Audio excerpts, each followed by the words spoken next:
யாருக்குமே கட்டுப்படாத ஒரு பல்கலைக்கழகம் புதுச்சேரி மாநிலத்தில் இருந்து கொண்டிருக்கிறது. நமது மாணவர்களுக்கு பாரதிய ஜனதா என்ஆர் காங்கிரஸ் ஆட்சி வந்தால் நிறைய இடஒதுக்கீடு பெற்று புதுச்சேரி மாணவர்கள் அதிகமாக படிக்கக்கூடிய வாய்ப்பை உருவாக்கும் என்றெல்லாம் சொன்னார்கள். ஆனால் இதுவரையிலே அப்படி ஒரு எந்த காரியத்தையும் அவர்கள் செய்யவில்லை. எனவே முதலமைச்சர் அவர்கள் ஒரு அறிவிப்பை செய்ய வேண்டும். என்ன அறிவிப்பு என்று சொன்னால், அங்கே இருக்கக்கூடிய பெண் ஐஏஎஸ் அதிகாரி ஒருவரை நியமித்து, பெண் ஐஏஎஸ் அதிகாரி அவர்களை நியமித்து, ஐபிஎஸ் அதிகாரி நியமித்து 1 to 1 அங்கே இருக்கிற அத்தனை பிள்ளைங்களையும் 1 to 1 பேசி என்ன நடக்குது அப்படிங்கிறது தெரிஞ்சு ஒரு ரிப்போர்ட்டாக கொடுக்கணும்.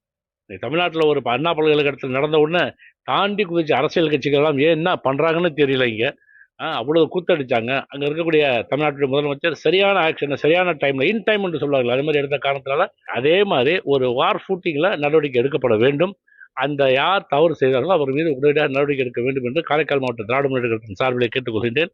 இது அல்லாமல் காவல்துறை நடத்துகிற தனியீதி மீது தனி விசாரணை, ஒரு ஐஏஎஸ் தலைமையில் தனி விசாரணை நடத்தி அதற்கான விபரத்தையும் அரசு வெளிப்படையாக வெளியிட வேண்டும் என்று நான் கேட்டுக்கொள்கிறேன்.